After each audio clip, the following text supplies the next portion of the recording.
Mr. President, I congratulate you for the assumptions of the presidency of the 79th session.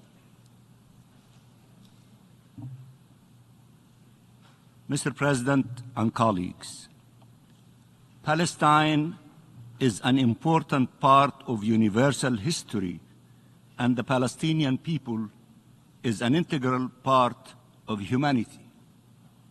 Neither our country nor our people will disappear. But that is no excuse for ignoring the existential threat they are facing. Palestinians have carved in a reality of suffering and oppression, spaces of joy and accomplishment.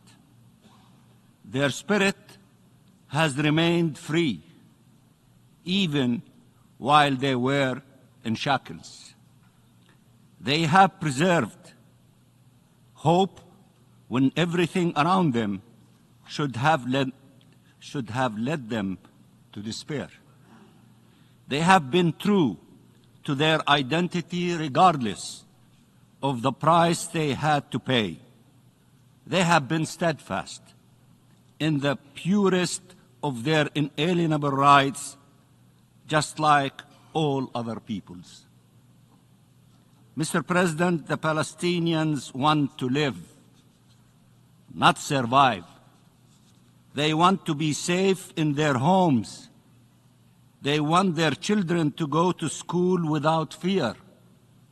They want to be free in reality as they are in spirit.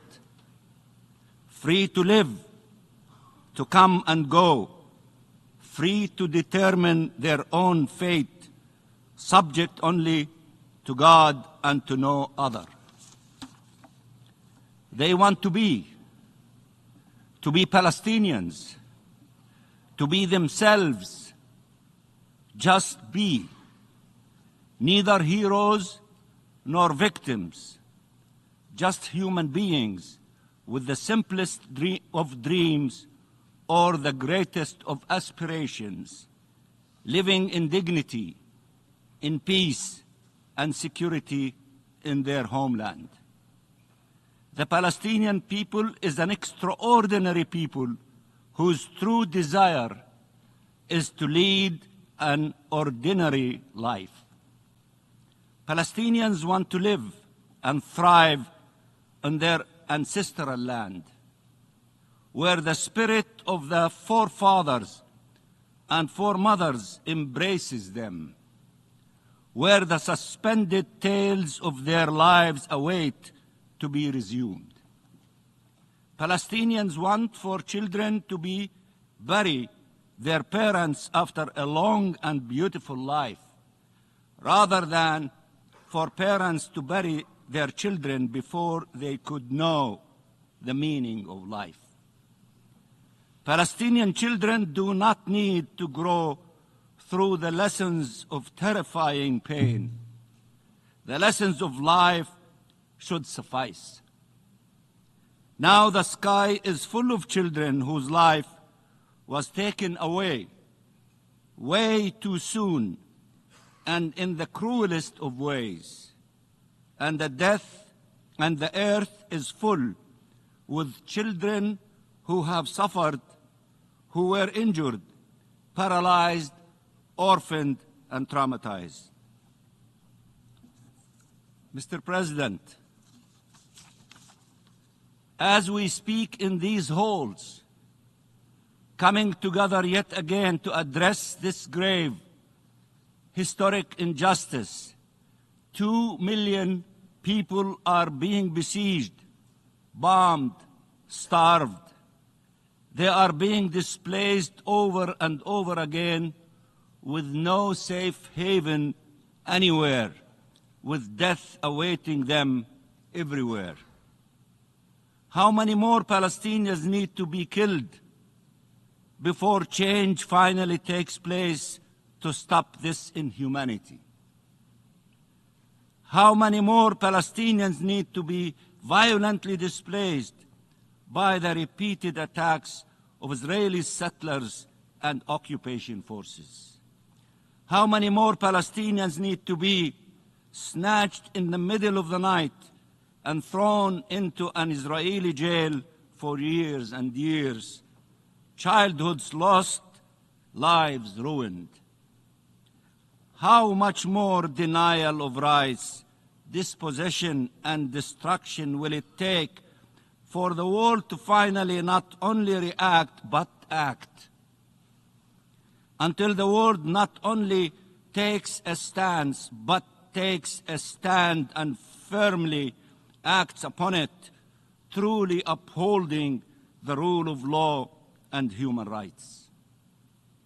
Mr. President, the General Assembly requested from the International Court of Justice its authoritative opinion on the Israeli occupation, and the court upheld its mandate. Allow me to quote the court, and I quote, "The sustained abuse by Israel of its position as an occupying power through annexation and an assertion of permanent control over the occupied Palestinian territory and continued frustration of the right of the Palestinian people to self-determination violates fundamental principles of international law and renders Israelis' presence in the occupied Palestinian territory unlawful." Unlawful. End of quotation. If we need to identify two cardinal rules, two pillars on which the international law-based order was built, they would be the right of peoples to self-determination and the prohibition of the acquisition of territory by force. And these are the rules that Israel has been breaching openly and brazenly for decades without consequences. The court fulfilled its mandate by unequivocally identifying the legal consequences for Israel. All states and the United Nations, and by placing them before the General Assembly, the Security Council, and all states to take the necessary measures to ensure compliance with international law. This was a historic opinion. Let me repeat. This was a historic opinion, as this was the first time the court examined the Israeli occupation as a whole. Now that the court has answered the request, it is time for the General Assembly to uphold its mandate and for all states to uphold their own obligations to ensure Israel compliance with its own in the face of its blatant non-compliance and relentless breaches. The court's advisory opinion showed that there is no doubt about the facts or the law. But the law is not there to merely serve as a measuring stick of violations. It is there to prevent those violations, and when that does not work, it is there to punish them, to bring them to a halt, to ensure accountability, to ensure justice. Unchecked, undeterred Israeli impunity will only mean more and more Palestinians killed, maimed, detained, more destruction, more loss, more misery. It must be brought to an end. Only then can we expect a genuine change that could lead to peace and to the implementation of the two-state solution.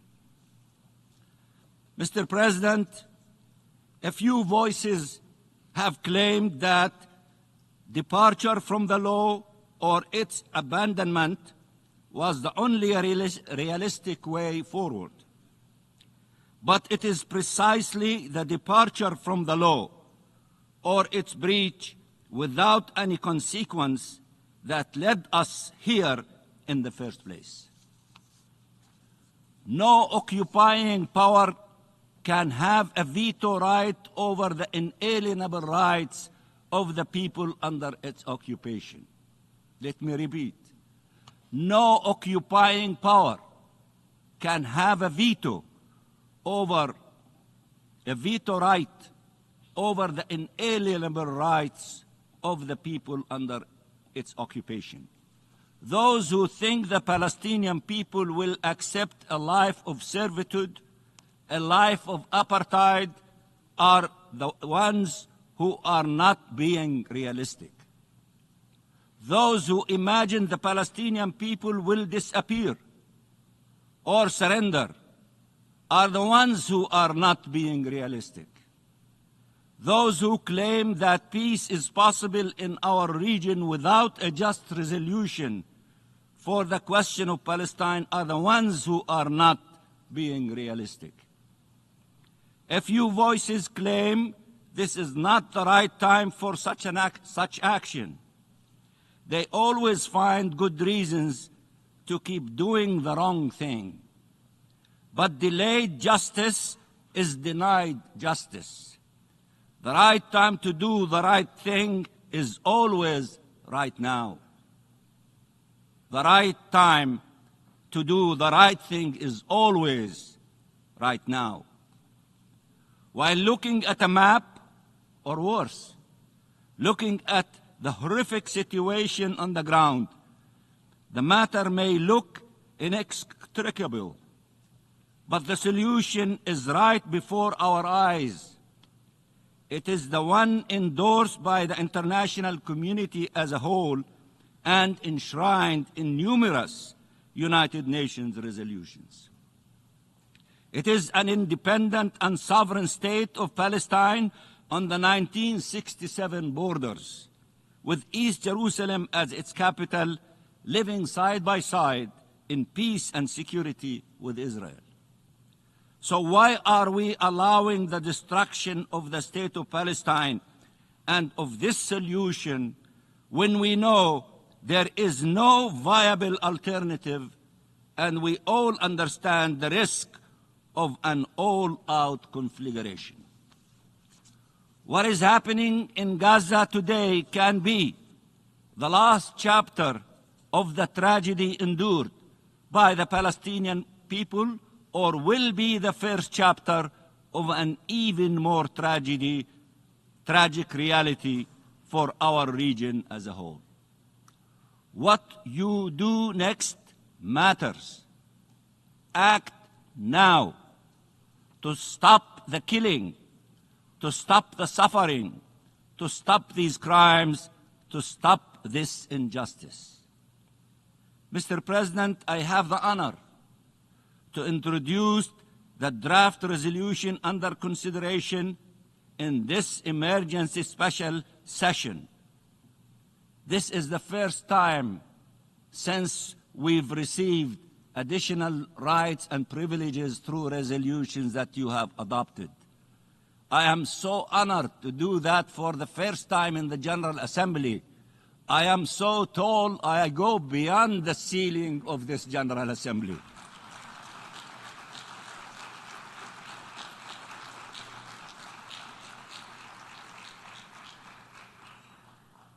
This emergency special session is entitled, and I quote, "Advisory Opinion of the International Court of Justice on the legal consequences arising from Israelis' policies and practices in the Occupied Palestinian Territory, including East Jerusalem, and from the illegality of Israelis' continued presence in the Occupied Palestinian Territory," end of quotation. As contained in document A/ES-10/L.31/Rev.1. I want to thank more than the 40 countries so far that have co-sponsored the draft resolution. The draft resolution faithfully reflects the advisory opinion of the ICJ, the principal judicial organ of the United Nations, and it is grounded in international law and aims at furthering respect for its rule, for the Palestinian people, but for the international community as a whole.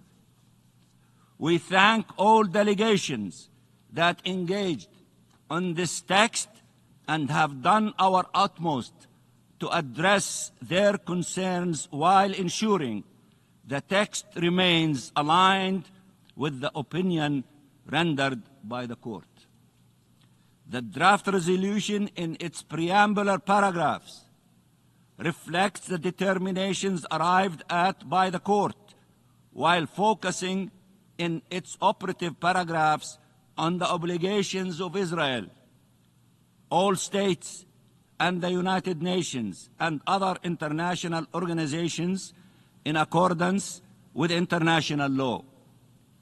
It also calls for a number of individual and collective actions to uphold the law and implement the relevant United Nations resolutions on the question of Palestine. It seeks action for accountability, the fundamental path for justice in any case, and Palestine cannot be the exception. Mr. President, I stand on this podium at this historic and tragic juncture to tell the Palestinian people that a change is going to come. A change is going to come. That their fate is not endless suffering and agony. That freedom is their bright right and their destiny. I stand on this podium to tell you that justice is the only path to peace, to call on you, to call on all of you to uphold international law, not sacrifice it on the altar of cold and reckless political calculations. I call on you to reject double standards, to treat my people with the respect they deserve, and to recognize the rights they are entitled to. We are not a people too many. We are not a problem. We are a nation that asks for nothing more than your nations, but can accept nothing less. We want to live in freedom and sovereignty and dignity and peace and security in our ancestral land. We are committed to the rule of international law and to justice and lasting peace in our region. This requires ensuring that same rules apply to all. No bias, no double standards, no exceptionalism, and no exception.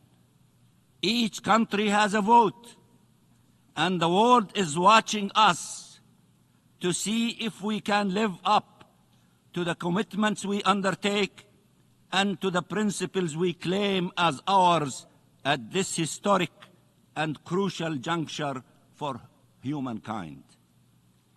Please stand on the right side of history, with international law, with freedom, with peace. The alternative is what you witness every day on your TV screens, and what the Palestinian people are enduring in their flesh. A different reality is possible. It starts now and here. Free Palestine, peace for all, and I thank you.